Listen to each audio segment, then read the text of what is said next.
Isa na naman makulimlim na umaga sa inyo mga Repa Pips. At magbubukas tayo ulit ng isang parcel para sa mga mahihiling mag-trail naman. Yung mga nakaraan na ginawa natin ng video, yung brake pads na generic brand na pwedeng ipalit sa Shimano brake pads. Kung naghanap yung replacement, pwede yun, yung generic brand na binili ko. Pwede yun gamitin sa mga nagsisity tour. Tapos yung pangalawang binuksan naman natin na parcel, yung mga murang ilaw din na nagkakahalagang 25 pesos. Tsaka 22 din, 22 pesos. Try and tested ko na rin yun dahil ginamit ko na yun nung pumunta kami sa Cabiang Tunnel. Ito naman yung pinaka-last na bubuksan natin na parcel para sa mga mahihilig mag-trail. Ayan. Napilitan akong bumili nito dahil nung umuwi ako ng bahay, nakita ni Commander, ni Mrs. na may sugat yung tuhod ko. So ngayon lang tayo sa bike. Dumalas yung gulong natin sa harapan. Di ko lang alam kung may dinaanan yata ako may nadaanan akong putol na sanga, gumalaw siya. Parang gumulong yung sanga. Pati yung gulong ko sa harapan, dumulas. Kaya nag-slide ako. Tapos, pag-slide kong ganyan, pumaling yung bike ko sa kaliwa. Tumama ito. So, pagbagsak ko, ito yung tumama sa akin. Ayan. Kaya importante din na may helmet kayo. Siguro napanood na ninyo yung video na nag-trail ako sa La Mesa Reserve Trail. Doon ako sa Memblang. Very enjoy yung lugar na yun. Medyo para sa iba na mamahalan, pero ang sarap, sulit yung trail doon.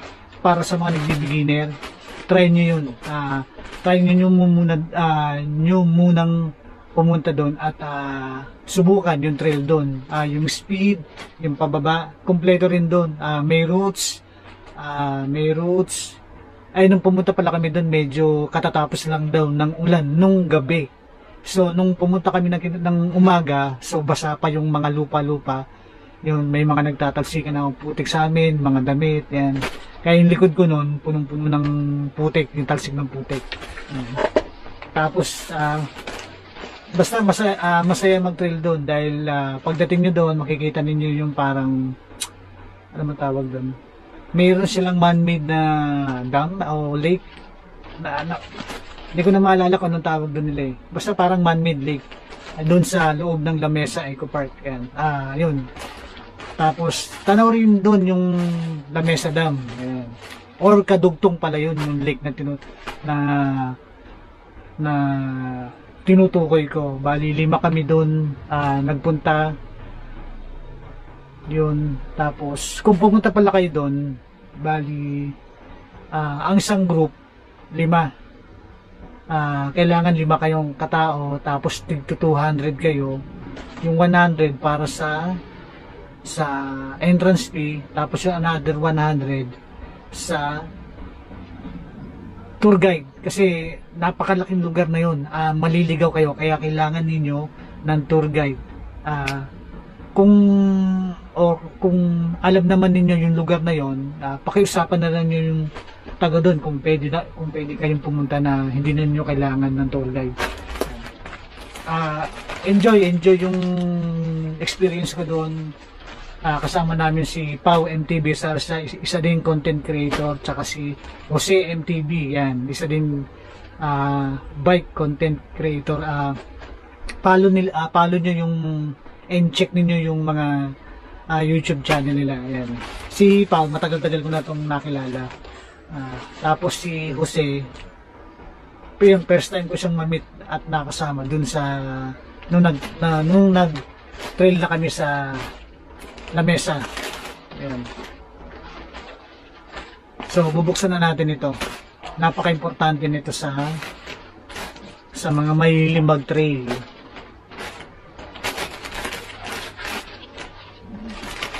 Buksan natin.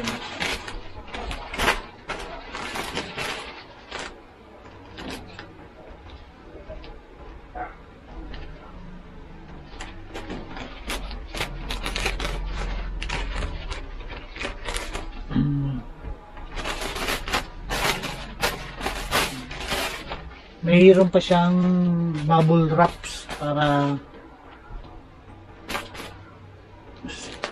hindi masira yung package na in-order natin sa kanila.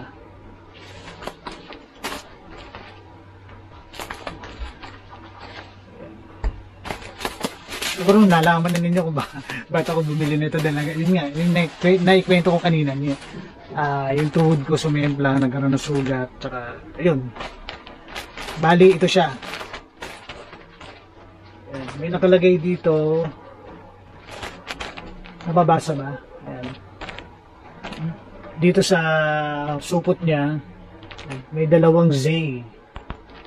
Tapos may nakalagay dito sa baba, Bike Adventure. Made in Indonesia. Ayan. Hindi ito locally made pero galing pa to sa Indonesia. Tapos may nakalagay dito at zigzag.bike. Pwede nyo i-check nila, pwede nyo i-check yung Instagram nila.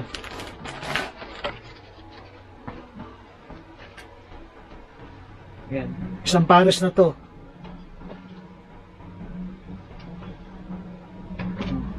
Meron pa siyang tag. Ayan. May nakalagay na zigzag.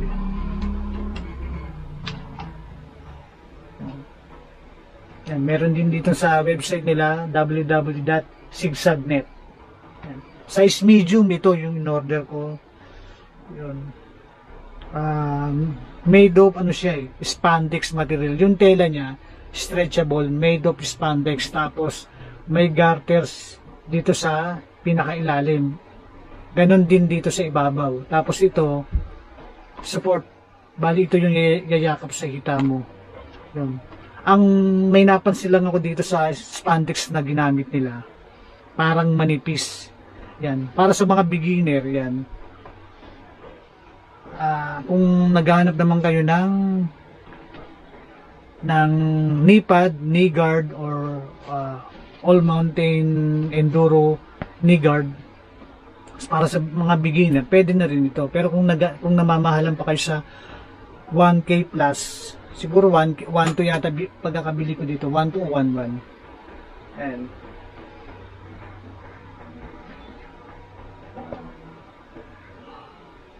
pwede na, mas mura na to kaysa naman din sa mga branded.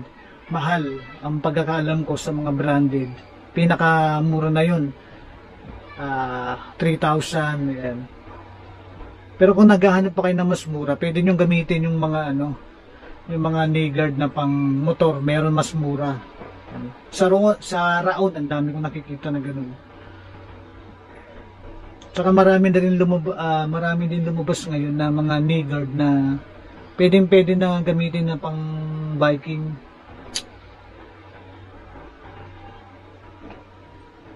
Sa design nila. Kaya hindi mo mahalata na pipitsugin din yung design. Kasi yung itsura niya parang pang parang pang biking din. Pang enduro. So ganito yung itsura niya. Ayan. May Z, double Z sa harapan. Tapos dito naman sa likod, ayan, nababasa ba? May nakalagay na zigzag adventure. Ayan. May padding siya dito sa ibabaw, hindi ko alam kung anong klaseng padding ito. Hard padding, tapos meron siyang foam dito sa paligid, dito nakapatong siya. Ito yung pinaka foam niya. Tapos ito yung pinaka-padding niya na matigas. Yan, nakapatong siya doon sa mismong foam. Yan. Ang napansin ko lang dito, yung parang spandex na ginamit nila, parang manipis. Yung sinusuot natin ng mga siklista, ng mga, diba, yung iba, meron tayong tinatawag na inus short or nagsusuot pa tayo ng cycling short, tapos bago tayo magsuot ulit ng short mismo. Meron kasing mga, sabi na natin, mga oldies, hindi nagsusuot ng ganun kung short lang. Ayan. Ito yung pinaka cycling short na mayroon padding din. Ayan. Nabili ko to locally made sa Quiapo. Kasi marami naman dun eh. Napansin ko lang makapal yung tela nito na ginamit na spandex kesa dito sa zigzag. Yan. Pero maganda rin, maganda yung pagkakatahi nila, pulido. Pulido yung tahi nila. Tapos yun lang napansin ko, yung material na ginamit na spandex nila, medyo manipis na konti. May tendency ito na kung sakaling cement lang ka, sumabit ito sa sanga o sa mga bato-bato na medyo matutulis, may tendency na mabutas or mapunit. Ayan. Ang paglalaban naman nito, hindi naman yun yung babrasin siguro. Babad lang yun ng mga 30 minutes sa tubig na may sabon, tapos konting kusot. Yun na. Huwag yung babrasin kasi masisira yung texture ng spandex eh. Doon masisira yung stretchable niya. Babad lang yun ng mga 30 minutes na may sabon, tapos konting kusot. Yan, usa naman matatanggal yung mga putik na dumikit dito eh. Yun lang ang napansin ko. Try ko muna natin sukatin natin itong isang piraso. Pero bakit? Hindi ko alam kung alin dito ang kanang kaliwa. Wala nakalagay na kung left and right eh.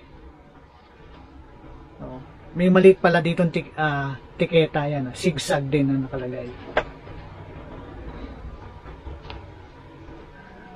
Walang left and right. Siguro pwedeng magbaliktaran to. Okay lang. Sukat natin.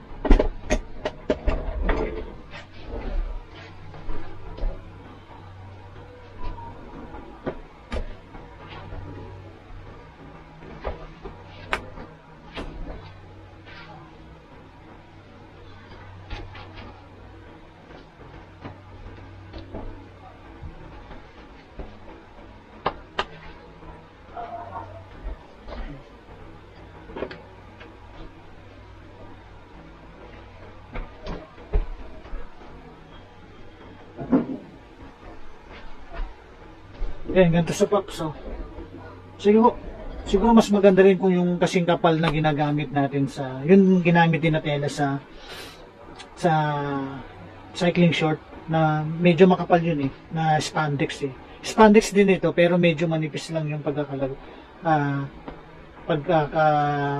ginamit nilang material dito. Ito yung meron pang additional na support para pampahigpit dito sa hita ninyo. Ayan. Ganyan siya. Tapos, ibababa na ninyo yung laylayan ng short. Ayan. Kitang-kita ba?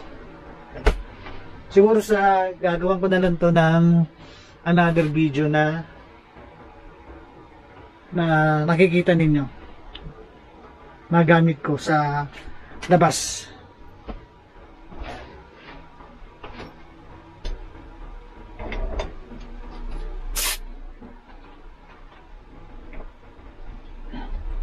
Ito rin pala, meron din yan. Meron label dito. Zigzag na pinakalagay. Ayan. Zigzag Bike Adventure, tapos meron nakalagay na size medium. Ayan. Made in Indonesia.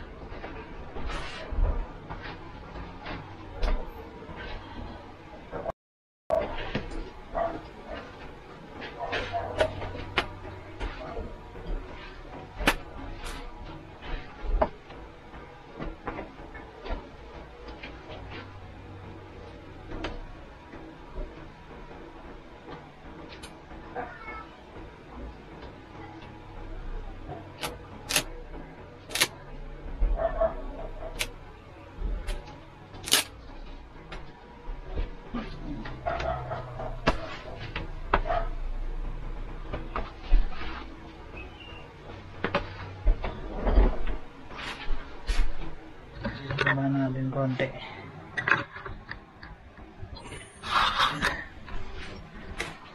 Ayan paps. Nakabitin. Dito sa kabilang binti ko. Ayan, ito yung left. Ito yung right.